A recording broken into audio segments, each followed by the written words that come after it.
আসসালামু আলাইকুম বন্ধুরা, কেমন আছেন? আশা করি ভালো আছেন। Welcome to Shamima Naima blog.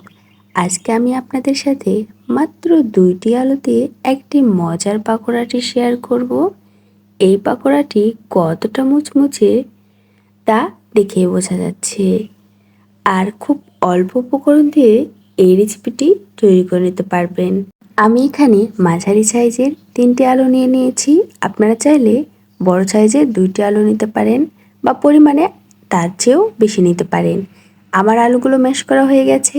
এখন আমি এখানে কাঁচামরিচ দিয়ে দিলাম এবং পেঁয়াজ কুচি দিয়ে দিলাম, আর দিয়ে দিয়েছি গাজর কুচি। এখন দিয়ে দিলাম শুকনো মরিচের গুঁড়ো। আমি শুকনো মরিচ আধা ভাঙা করে রেখে দিয়েছি।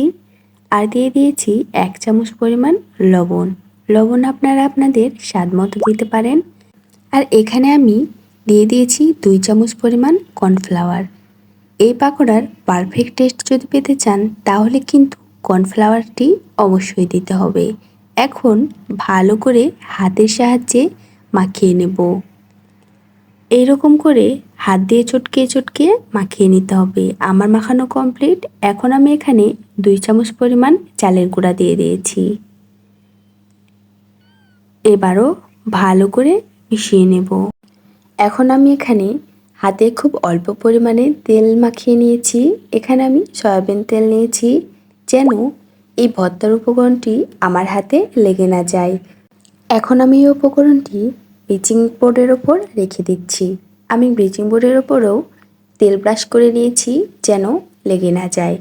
এখন আপনারা আপনাদের ইচ্ছে মতো শেপ দিয়ে পাকোড়াগুলো কেটে নিতে পারেন। আমি এরকম করে চাকুর সাহায্যে মাঝখান বরাবর কেটে তারপর স্লাইস করে কেটে নিয়েছি। আমি খানিকটা চারকোনা শেপ দিয়ে দিয়েছি। আপনারা চাইলে গোল করে চ্যাপ্টা করেও করে নিতে পারেন। যে যার ইচ্ছে মতো ডিজাইন করে এই পাকোড়াটি তৈরি করে নিতে পারেন। খুব অল্প সময়ে এই পাকোড়াটি তৈরি করে নিতে পারবেন। খুব বেশি সময়ের প্রয়োজন নেই। এই পাকোড়াটি বিকেলের চায়ের সাথে খেতে অনেক ভালো লাগে। তো আমার সবগুলো পাকোড়া শেপ দেওয়া হয়ে গেছে। এখন এগুলো ডুবো তেলে ভেজে নেওয়ার পালা। আমি কড়াইটি বসিয়ে দিয়েছি আর মিডিয়াম আঁচে তেলটি গরম করে নিয়েছি। এখন সবগুলো পাকোড়া দিয়ে দিয়েছি। এরকম করে খুব অল্প আঁচে পাকোড়াগুলো ভেজে নিতে হবে। একটু পরে দেখবেন ফুটতে শুরু করেছে। এক পাশ হয়ে গেলে অন্য পাশে উল্টিয়ে দেব। যারা অনেক বেশি মুচমুচে পাকোড়া খেতে পছন্দ করেন তাদের জন্য এই রেসিপিটি।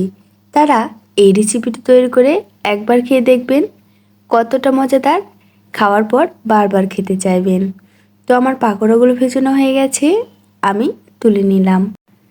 আলু দিয়ে মুচমুচে এই পাকোড়াটি খুব সহজে আপনারা তৈরি করে নিতে পারবেন। আমার রেসিপিটি যদি ভালো লাগে থাকে অবশ্যই আমার পেজে ফলো দিয়ে লাইক কমেন্ট শেয়ার করতে ভুলবেন না। আর ইউটিউব চ্যানেল থেকে থাকলে অবশ্যই সাবস্ক্রাইব করে দেবেন। আজকে এখানেই বিদায় নিচ্ছি। আবার নতুন কোন রেসিপিতে আপনাদের সাথে দেখা হবে। সবাইকে অনেক অনেক ধন্যবাদ। আল্লাহ হাফেজ।